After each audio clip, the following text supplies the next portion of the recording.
We catalog life the way predators always have, by threat, by instinct, by the likelihood of survival in open conflict. At the Galactic Apex Combat Academy, every species is reduced to data before it is ever allowed to bleed. Claws are ranked, muscle density measured, reflex arcs timed, fear responses mapped and archived. Humans were easy to file. Fragile frame, soft tissue dominance, low-density skeletal reinforcement. A deathworld species, yes, but one that survived through tools, not biology, cooperation, not dominance. We marked them non-apex, useful, replaceable. That is why the human girl standing on the combat floor of Class Delta unsettled me immediately. She was smaller than projected, younger than expected, no visible augmentations, no ceremonial markings. Her uniform hung loosely, as if it belonged to someone else. Around her stood predators perfected for violence. Karathi with hooked talons flexing in anticipation, Velnox plated in natural armor thicker than our blast doors, and at the center several Dragon elites, apex ranked, bred for dominance, undefeated in sanctioned combat. They radiated threat. She did not. From my elevated observer platform, surrounded by bio-readers and threat analysis hollows, I watched her stand with her hands at her sides. Not clenched, not raised. Her posture was neutral. I ordered a full scan.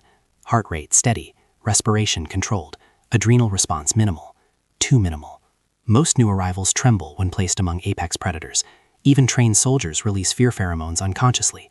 The human girl released nothing. No chemical distress, no microspasms, no submissive signals. The class noticed. Mockery came quickly. Predators sensed deviation like blood and water. A Karathi circled her, claws scraping the floor in deliberate rhythm. Another leaned close, exhaling threat scent directly into her face. The Dragon laughed, a low, reverberating sound meant to shatter resolve. She did not look away. She did not respond. Silence, we assumed, was weakness. Humans, according to our records, relied on noise, verbal coordination, emotional expression, warnings shouted across battlefields. This one offered none. The instructor gave the signal for light contact drills. Nothing lethal, nothing decisive. A test. The first strike came from behind, a calculated blow to the ribs, strong enough to break bone in most species. The impact echoed across the chamber. Sensors flared red. She staggered one step forward. That was all. No scream, no collapse, no pheromonal spike. She inhaled sharply, adjusted her footing, and remained standing. My displays flooded with conflicting data. Pain receptors firing, microfractures detected, and yet no panic response, no attempt to retreat. That's incorrect, one of the observers muttered beside me.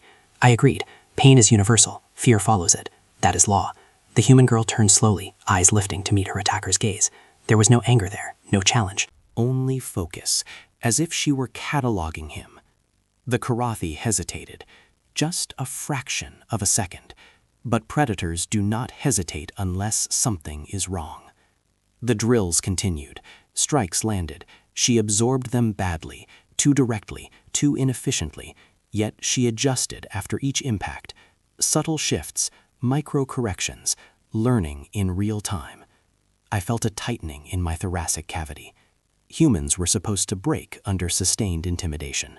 Our simulations were clear. Instead, this one grew quieter. Stillness replacing reaction, observation replacing fear. When the bell finally sounded, ending the session, the predators looked dissatisfied, confused. Their dominance display had failed to produce submission. I logged her status manually. Non-reactive, low threat. The words felt wrong as I entered them. As the class dispersed, I watched the human girl retrieve her gear. Her hands trembled, only slightly, now that the danger had passed. Her breathing deepened, controlled, deliberate. A delayed response, intentional. Something ancient stirred in my instincts then, older than doctrine, older than data. A memory buried in our species' earliest survival records. Predators announce themselves. Prey flees. But there is a third category, one we had forgotten. Those who wait. As she exited the chamber without looking back, I realized with quiet dread that we had not cataloged a fragile species that day. We had misidentified a warning. Apex law is simple. It does not bend. It does not forgive. At the Galactic Apex Combat Academy, weakness is not punished quietly. It is corrected publicly, violently, and without ceremony. Fear is the lesson. Pain is the instructor. Survival is the exam. Combat Class Delta existed for one purpose: to enforce hierarchy. The human girl entered that hierarchy already condemned. She had not earned rank, she had not demonstrated dominance, she had not even displayed proper fear. That alone made her a problem. Apex systems cannot tolerate anomalies. They destabilize the order predators depend on. So the class chose her. Not through command, through instinct. The Karathi challenger stepped forward before the instructor could assign targets. His species specialized in fracture combat, breaking opponents fast, loudly, and permanently. His claws flexed as the room hushed, the way it always did when a correction was about to be made. The human girl stood opposite him, posture unchanged. The strike came without warning. It landed cleanly, direct impact to her ribcage, amplified by Karathi rotational force. My medical displays flared violently. Structural compromise, internal bleeding, pain index exceeding tolerance thresholds for most known species. She was thrown sideways, her body hitting the arena floor hard enough to draw a collective hiss from the observers. Several instructors marked her for immediate extraction. She should not have moved. She did. Not gracefully, not correctly. She rolled onto her injured side, onto it, using the momentum to push herself upright. Her breathing was sharp now, controlled but strained. Muscles along her torso tightened visibly, compressing around the injury in a way that defied our anatomical models. Pain was not disabling her. It was informing her. Medical alerts screamed. The system automatically flagged her for removal. Protocol demanded intervention. She raised one hand. A human gesture. Primitive. Inefficient. "Continue," she said. Her voice was hoarse, clipped, carrying pain she refused to soften. The instructor hesitated. Humans were allowed to forfeit. No one would have questioned it. She did not forfeit. The Karathi laughed, a sharp clicking sound of triumph. To him, this was over. He advanced again, confident, dominant, certain. That certainty was his mistake. She did not evade the next strike. She stepped into it, angling her body so the blow glanced instead of shattered. Pain flared again, her vitals spiked briefly, then stabilized as her muscles compensated, redistributing stress with brute biological stubbornness. I leaned closer to the display, disbelief tightening my grip on the console. Humans, according to archived records, had evolved alongside pain, not away from it. Their death world bred endurance rather than specialization. Where apex species refined singular killing traits, humans refined continuation. They did not win quickly. They outlasted. The class roared with laughter as the exchange continued. From the outside, it looked like humiliation. The human absorbed blow after blow, her movements unpolished, her stance imperfect. But something was changing. Between strikes, she adjusted her foot placement. Between impacts, she altered distance by centimeters. Her eyes tracked muscle tension, not weapons. Timing, not power. She began predicting attacks before they were fully initiated. Learning. Real-time adaptation was rare even among apex elites. It required surviving long enough to observe patterns. Most species never got that chance. Humans, I realized, were built to endure the observation phase. The Karathi slowed, confusion creeping into his movements. His strikes grew heavier, more aggressive, dominance reassertion. Apex doctrine dictates escalation when resistance persisted. That escalation fed her. She used his overcommitment to redirect force, twisting away at the last moment. Not dodging, absorbing differently. The impact still hurt. I could see it in her clenched jaw, the tremor in her limbs. But she remained upright. By the third exchange, the laughter began to thin. By the fifth, it stopped entirely. The Karathi struck again, and for the first time she responded not by enduring, but by moving first. A short step inside his reach, a sharp pivot, a shove at precisely the wrong angle for his center of mass. He stumbled. It was barely noticeable, barely impressive, but it was impossible. Apex warriors do not stumble against non-apex species. Silence crept through the chamber like a living thing. The instructor did not call a halt. The moment was too valuable, too revealing. Our archives flooded my peripheral vision then. Old human records, ancient even by their standards. Images of early humans hunted by creatures larger, stronger, faster. Survival achieved not through dominance, but persistence. Through learning patterns. Through refusing to collapse when pain demanded surrender. Endurance replaced claws. Persistence replaced armor. The Karathi attacked again, fury replacing confidence.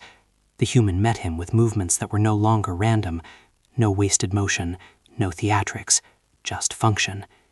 She was still losing, but she was no longer helpless.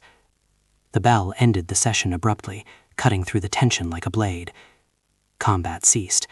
The Karathi stepped back, breathing hard, confused and humiliated in ways Apex Doctrine had no language for.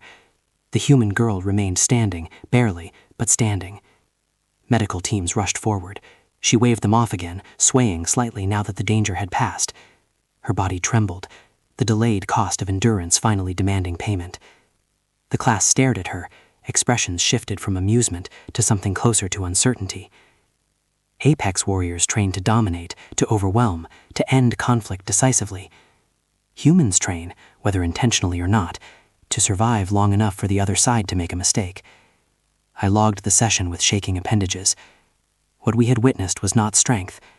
It was something far more dangerous. And as the human girl limped from the arena under her own power, I understood with growing dread that Apex Law had just encountered an exception it could not correct. Not with violence. Not anymore. The duel should never have happened. That was the first rule it broke.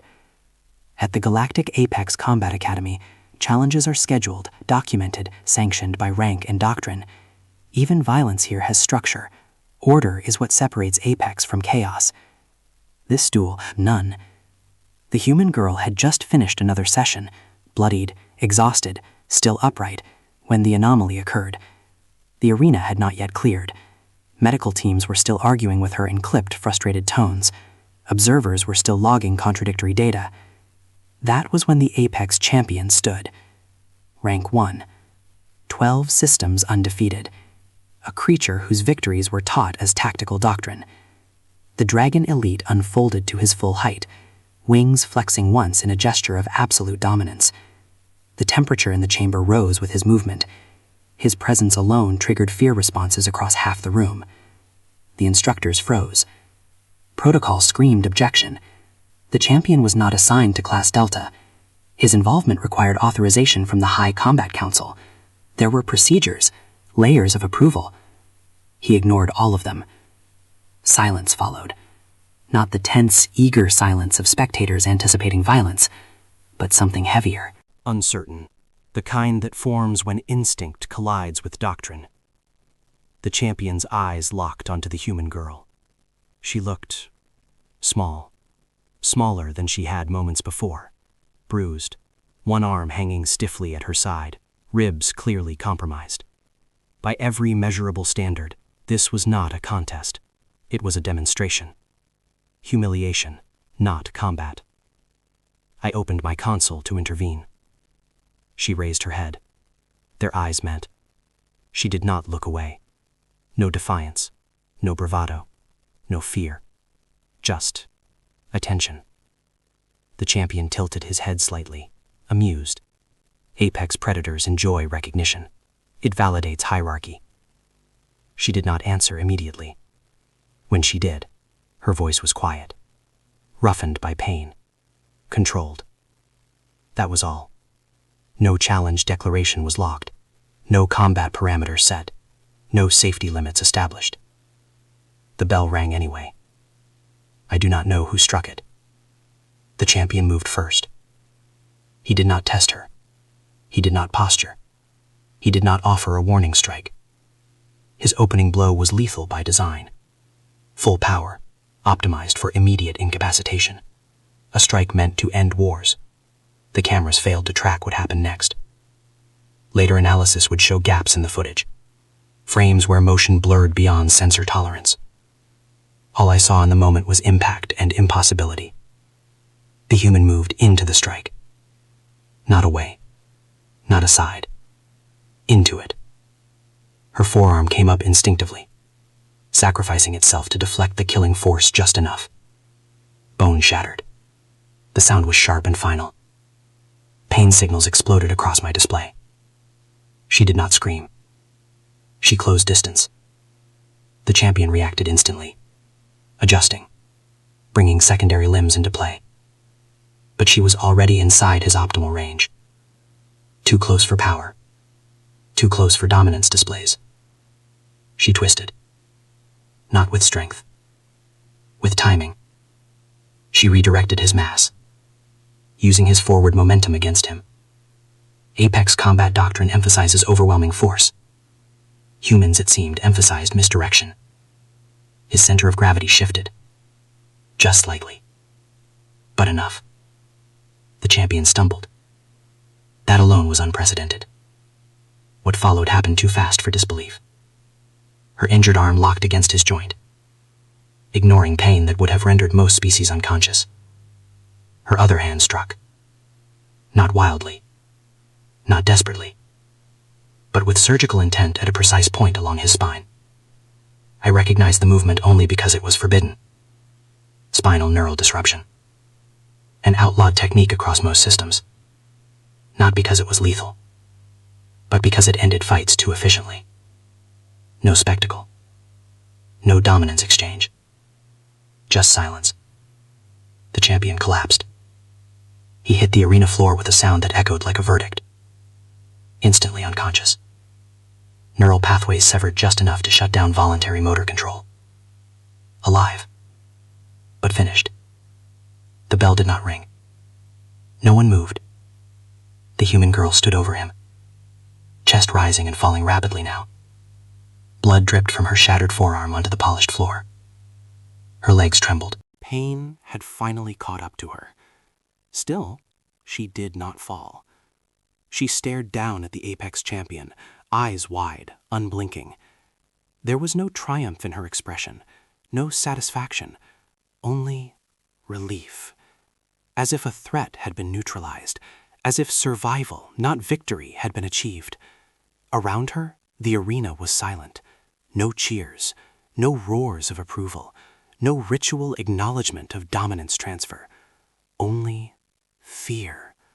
I felt it ripple through the observers, through the instructors, through species that had never known doubt in the presence of Apex rank. Our classification systems began to fracture under the weight of what we had witnessed. Predators had lost, not through superior force, not through genetic advantage, but through adaptation and intent. Medical teams rushed forward at last, surrounding both combatants. The champion was evacuated in stunned silence. His undefeated record ended without ceremony, without narrative, without explanation that Apex doctrine could accept. The human girl swayed as adrenaline drained from her system. For a moment, I thought she might finally collapse. She did not. She steadied herself, eyes lifting slowly to the observation platform, back to me. There was something different in her gaze now. Not warning, confirmation.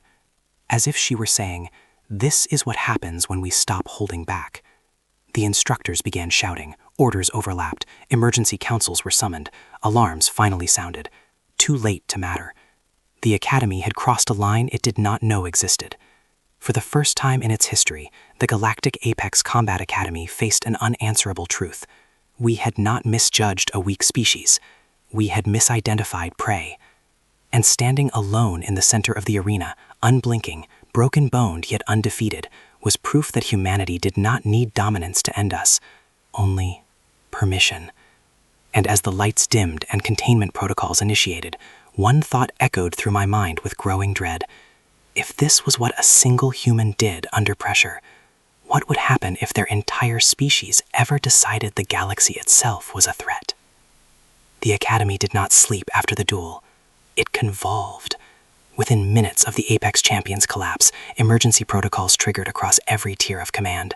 Observation chambers sealed, data locks engaged. Combat Class Delta was scrubbed from public record under Containment Class 7, reserved for incidents that threatened doctrinal stability. I was summoned before the High Combat Council before the blood on the arena floor had fully dried. They demanded data. I gave them everything. Frame by frame, I replayed the footage, slaughtered, isolated vectors, overlaid biomechanical models that insisted the outcome was impossible. Apex mass to force ratios did not allow for such redirection. Neural disruption techniques required precision no unaugmented species should possess. The analysts rejected it. Sensor error, they said. Statistical outlier. A flawed environment. Commanders demanded retests. Again and again, the same conclusion surfaced, unwanted and irreconcilable. A human had outperformed apex biology in direct combat, not through superior strength, but through adaptation, intent, and the willingness to endure catastrophic pain to reach a decisive moment. Doctrine shattered quietly, the most dangerous kind of fracture. Humans were not supposed to win like that. As arguments escalated, I did what no instructor was meant to do. I accessed the deep archives. They were not indexed with modern taxonomy. Their records were fragmented, redacted, deliberately buried beneath eras of sanitized doctrine. These were files from extinct civilizations, species that no longer existed to contest their own narratives. Humans appeared often, not as conquerors, as conclusions. In system after system, the pattern repeated. Humans entered late. They were underestimated. They endured losses that would have broken apex empires. And when threatened beyond tolerance, they escalated without warning. No grand declarations, no ritualized dominance, just endings. Entire wars resolved not with human banners raised, but with no one left willing to continue. Humans did not rule the remnants. They left, moved on, adapted elsewhere. The term appeared in multiple extinct lexicons, translated imperfectly but consistently. Enders. My appendages trembled as I closed the files. When threatened, humans did not signal escalation. Their silence was not submission, it was calculation. Their restraint was not natural, it was learned through extinction-level suffering. Mercy, not aggression, was the trait they cultivated deliberately. We had mistaken that mercy for weakness. The High Combat Council dismissed my findings. Ancient data was unreliable, they argued. Context lost, correlation exaggerated. It was easier to deny than to rewrite doctrine that had governed apex empires for millennia. So they did what apex species always do when confronted with uncertainty. They contained the anomaly. The human girl was placed under observation in a controlled environment beneath the academy. Medical bay reinforced, surveillance constant. No restraints were applied. She did not require them. She complied with everything. Too easily. Scans revealed the cost of the duel. Shattered forearm, internal bruising, micro tears throughout muscle and connective tissue, pain levels that should have induced shock. She endured treatment without sedation. She watched the medics work with quiet attention, asking questions only when necessary, not about her condition, about procedures, about recovery time, about when she would be expected back on the arena floor. No demands, no anger, no pride. When the lead commander finally entered the chamber, flanked by armed guards, she acknowledged him with a slight nod. He studied her for a long moment, clearly unsettled.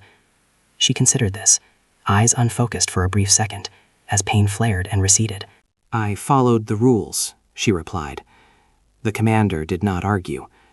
After a pause, he asked the question we all expected, the one apex culture always asks after victory. She looked genuinely confused. I don't want anything, she said. The room shifted. Predators do not understand conflict without reward. Dominance without compensation is meaningless in apex doctrine. She glanced around the chamber, at the armed guards, the sealed doors, the cameras tracking every micro-expression. Then she asked her question. It was not defiant. It was not sarcastic. It was practical. The chamber went silent. Because predators fight for dominance, for rank, for territory, for recognition that justifies violence. Humans, I realized, with a cold certainty that settled deep into my core, fight for something far more dangerous. They fight to go home.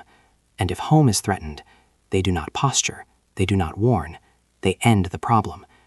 As the human girl lay back against the medical platform, eyes closing briefly in exhausted relief, I understood that the academy had already made its greatest error.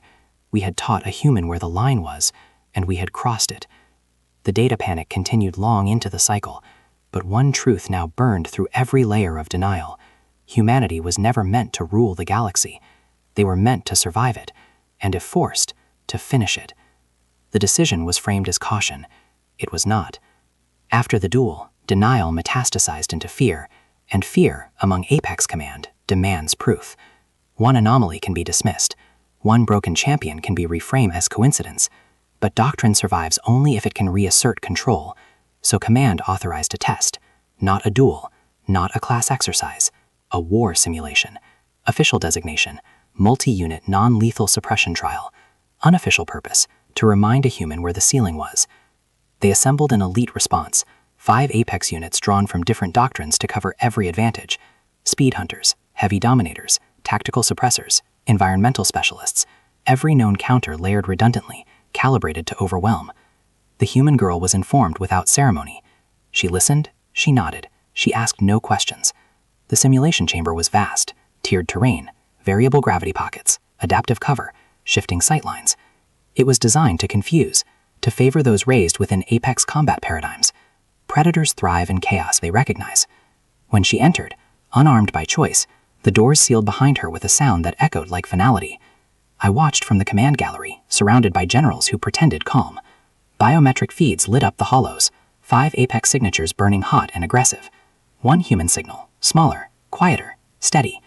The countdown began. Before it reached 0, she raised one hand. "Time," she said. The simulation paused, an irregularity allowed only at the beginning of trials. Not scanning for enemies. Studying space. "Give me a moment," she said. Protocol allowed 12 seconds. 12 seconds were granted. She did not move. She turned her head, counted steps, measured distances with her eyes, watched dust drift in low-gravity pockets, listened to airflow, to hums in the walls, to the subtle tells Apex units never realized they broadcasted. Then she lowered her hand. "Okay," she said. The simulation resumed. The Apex units moved immediately, perfect coordination, textbook encirclement. They spread to deny her escape routes, herding her toward a kill zone layered with suppressive fire and force fields. She did not run. She walked, slowly, toward cover that appeared insufficient. The speed hunter broke formation first, darting in from the flank, blades singing. Apex reflexes were unmatched. This should have ended instantly. She stepped toward him. Fear spiked across the hunter's bio readout, confusion masquerading as rage. She used that hesitation, a feint, a sudden drop in gravity she had noted earlier. His momentum carried him forward too fast. He hit the ground hard. She did not finish him. She pinned him with a joint lock that exploited armor gaps Apex designers assumed no unaugmented species could reach. A pressure point, a nerve cluster. He went limp, non-lethally incapacitated in under 3 seconds. The command gallery fell silent. The heavy dominator advanced next, roaring, plating flared to maximum density. Strength against softness, a certainty Apex culture revered.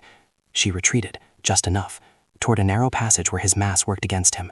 She let him strike, let the blow graze her shoulder, pain flaring bright and sharp. And then she used terrain. She triggered a localized gravity spike, manual override she had memorized during her 12 seconds.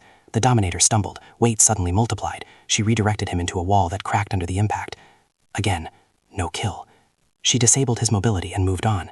The tactical suppressors adapted, switching to ranged containment. Fields snapped into place. The environment shifted violently now, attempting to isolate her. She disappeared. Not through stealth, through patience. She waited in shadowed dead zones, forcing predators to hunt without immediate feedback. Apex species are conditioned to pursue. Silence unnerves them, uncertainty erodes coordination. One suppressor broke rank to re-establish visual. She used his urgency against him, lured him into crossfire from his own unit, then closed distance while they recalibrated. A strike to the base of the skull, temporary shutdown. 3 down. The remaining 2 slowed. That was the moment the simulation truly failed. They began to think, not tactically, emotionally. Fear entered the system. She felt it. Humans always do. She used it gently. She emerged into open space, hands visible, breathing heavy now, injuries accumulating. Blood streaked her sleeve. She looked breakable. One unit hesitated. The other advanced cautiously. She spoke. "You don't have to do this," she said. Not loudly, not threateningly. Apex doctrine does not account for mercy as a tactic. The hesitation cost them.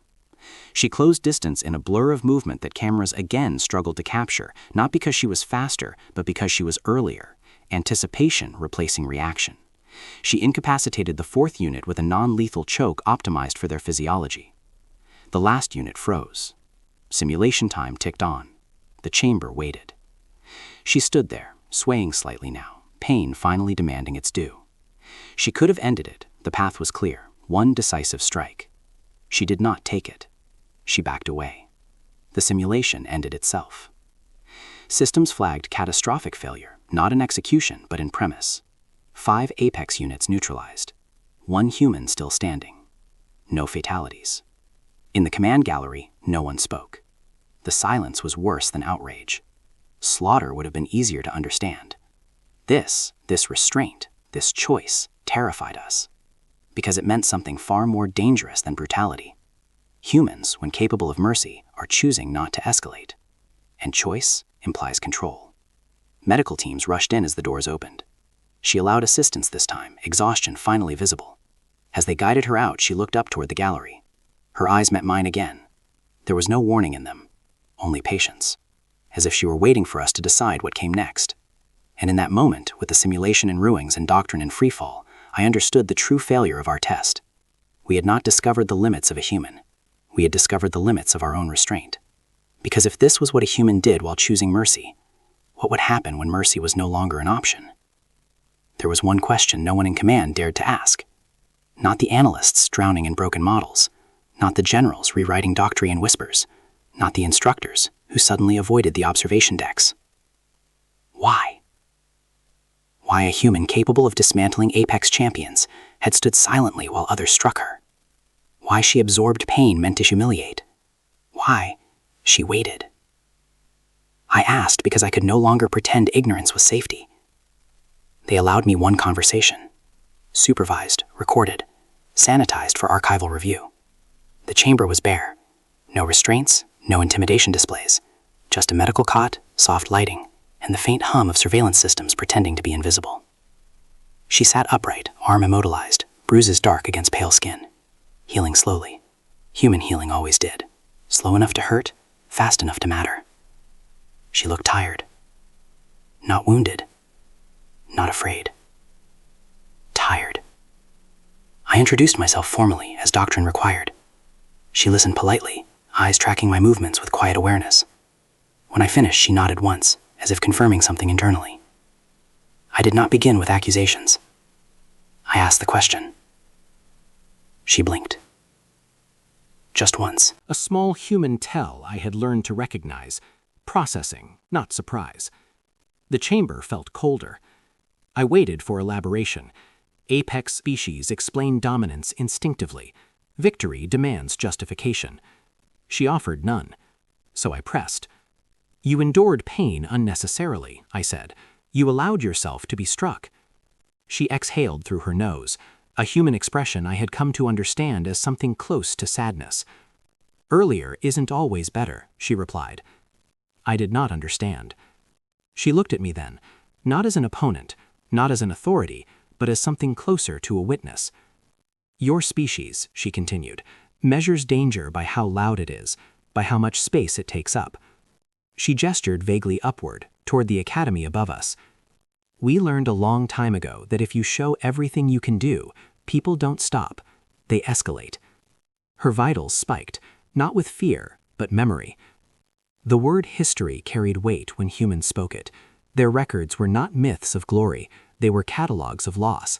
I had seen fragments in the deep archives, extinction events, near annihilations, scars carried across generations. Humans didn't learn restraint because we're kind, she said. I felt something in me tighten.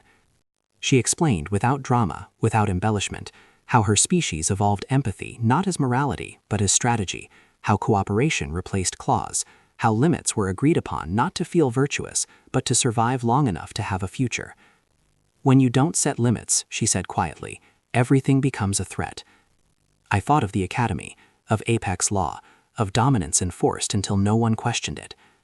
You're afraid of what humans could become, she added. The realization struck deeper than any combat footage. You weren't trained for this, I said. What you did in the arena, the simulation, that level of control. She shook her head. No, she said. She met my gaze again, unwavering. The word echoed in the chamber like a fracture. Average. Not elite. Not exceptional. Not engineered. Average. She saw the reaction ripple through me and nodded, confirming what I feared. There are billions like me, she said. Some stronger, some smarter, some faster. My internal models collapsed in silence. We had constructed entire hierarchies to contain Apex threats. We had measured danger by rarity, by singular champions, by exceptional beasts. Humans did not work that way. Their danger was not concentrated. It was distributed. I struggled to maintain composure. "Why?" I asked. She smiled faintly. Not humor. Recognition. "Because pretending to be weak keeps everyone alive a little longer," she said. She leaned back slightly, wincing as pain flared and faded. "You crossed it," she added. Not accusing, just stating fact. Silence stretched between us. I understood then what had broken the academy. Not that a human had defeated Apex champions, but that she had done so while holding back. Restraint was not her limitation. It was her warning. As I rose to leave, alarms began to hum faintly beyond the chamber, distant, growing, the sound of command councils reaching decisions they did not yet understand. She closed her eyes, exhaustion finally claiming ground. Just before I turned away, she spoke one last time. The door sealed behind me, and for the first time in my long service to Apex Doctrine, I felt something no hierarchy had prepared me for. Not fear of defeat, fear of what would happen if humanity ever decided the galaxy no longer deserved their restraint. Doctrine did not shatter loudly, it eroded. In the cycles following the war simulation, the Galactic Apex Combat Academy became unrecognizable, not through destruction, but through revision. Words were changed first, quietly. Classification tables updated under layers of authorization meant to disguise panic as procedure. Humanity, reclassification pending. Threat index, re-evaluated. Designation, strategic equal. No Apex species had held that title in 3,000 cycles. The announcement was not public. It never would be. But information does not need permission to travel. Data leaks. Analysts whisper. Commanders argue behind sealed doors. And across the galaxy, systems that had never spared humans a second glance began to watch them with something dangerously close to caution. Some demanded preemptive action. I saw the proposals. Cold, efficient, couched in the language of security. Strike early. Contain potential escalation. Eliminate the variable before it matured into an existential threat. Others begged for alliance. They sent envoys, offers, treaties heavy with concessions, trade rights, military partnerships, anything to anchor humanity inside agreements that implied restraint. Both sides misunderstood the same thing. Humans did not want dominance. They wanted distance.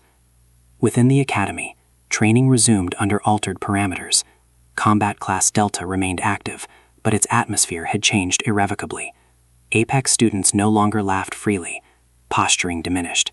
Challenges were issued with caution now, eyes lingering on observation platforms, aware that doctrine itself was being rewritten above them.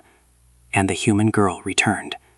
No announcement marked her re-entry, no honor guard, no ceremonial acknowledgement of her victories. She walked onto the arena floor as she always had, quiet, unassuming, uniform slightly worn at the edges, still silent, still observing. But now, space itself seemed to watch her. Where once predators had circled her with contempt, they now measured distance. Movement slowed. Strikes were tested rather than committed. No one wanted to be the one who crossed the invisible line she had drawn. She trained alongside them without comment. She accepted strikes when necessary, returned force only when required. Her movements remained efficient, controlled, always proportionate, never excessive. That restraint unsettled them more than dominance ever could. I observed from above, logging behavioral shifts that no model could fully capture. Apex warriors, creatures bred for certainty, now hesitated, not from fear of death, but from fear of consequence. Because they had learned something crucial. Humans do not escalate to win, they escalate to end. Messages arrived daily from beyond the academy. Intelligence briefs, diplomatic communiques, emergency sessions convened on worlds that had once dismissed humanity as an afterthought. Every major power now faced the same question. What do we do about a species that can choose annihilation and chooses not to? The girl never addressed any of it. She trained, she healed, she observed. Once, during a break between sessions, a Velnox recruit, armored, massive, apex by every definition, sat beside her on the arena steps. His plating bore fresh scars. "You could have killed us," he said, voice low. She shrugged, the motion small and human. The simplicity of the statement carried more weight than any threat. I recorded that exchange and archived it under behavioral anomalies, human restraint. It would later become required viewing for command candidates across 3 systems. Predators fear humans not for what they are, but for what they choose not to be. They are not apex hunters by nature.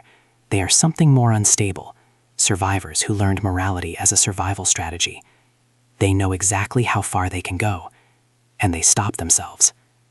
That knowledge spread through the galaxy faster than any fleet. Trade routes shifted, military postures softened around human territories.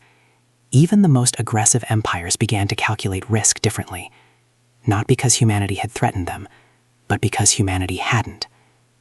As for the Academy, we adjusted. New doctrines emphasized de-escalation, observation over provocation. The old Apex laws were not abolished, but they were no longer absolute. One evening cycle, as training concluded and students dispersed, I remained alone on the observation platform. The arena lights dimmed. Maintenance drones hummed softly. The human girl lingered on the floor below, practicing alone. Slow movements, controlled breathing. No audience. She looked up, sensing me without seeing me clearly. For a moment, we held each other's gaze across the distance. There was no challenge there, only a quiet, unsettling understanding. The galaxy was reconsidering humanity, and humanity, I suspected, was waiting to see if the galaxy would make the same mistake twice. Because restraint, once understood, is no longer a mystery. It is a choice. And choices, unlike instincts, can change. The question that haunted every Apex mind now was simple and terrifying. What happens the day humans decide they are done choosing restraint? This is not an academic record. It is not doctrine. It is not instruction. It is a warning. I file this final report not as an instructor of the Galactic Apex Combat Academy, nor as an analyst bound to hierarchy and classification, but as a witness. What follows is not meant to guide training. It is meant to preserve memory. Because memory, I have learned, is the only defense Apex civilizations ever have against repeating extinction.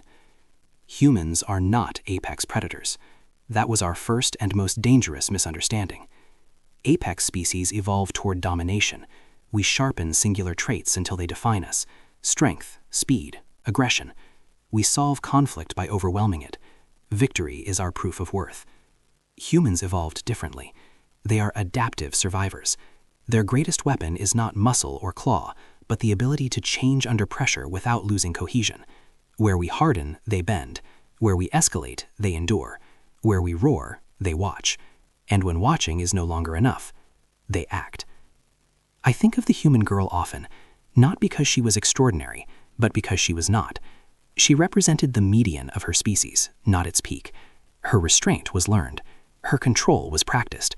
Her violence was deliberate and limited. She never sought dominance. She sought resolution. That distinction matters more than any threat index. The Academy still stands. Classes continue. Doctrine has been amended, not erased. Apex species still train for war. We still tell ourselves that preparedness equals safety.